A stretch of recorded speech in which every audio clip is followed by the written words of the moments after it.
What is participatory culture? Participatory culture is a term coined by Henry Jenkins. It is the idea that media consumers are not passive to the content they are given. Rather, they take it, mend it, and change it in their own way to make it fit their own wants.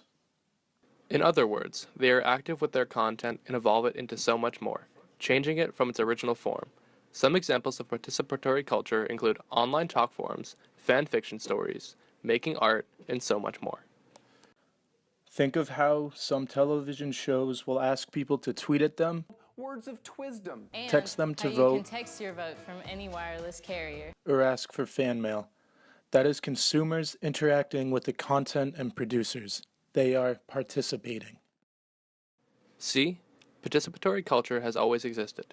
Jenkins was the first to recognize when it became a phenomenon with the rise of the World Wide Web.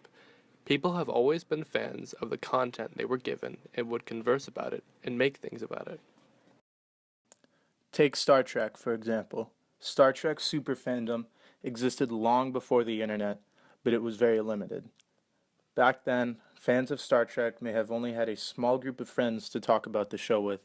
Making any content based on Star Trek would be incredibly difficult to find all the right people, as there was no internet. Conventions existed and were popular, but they were not common, and were often a once-a-year occurrence for most people. That all changed with the birth of the World Wide Web. Now fans of Star Trek from all across the globe could get together online and converse and collaborate in massive numbers, making the lives of the people who loved Star Trek and making content for it much more intuitive and easier.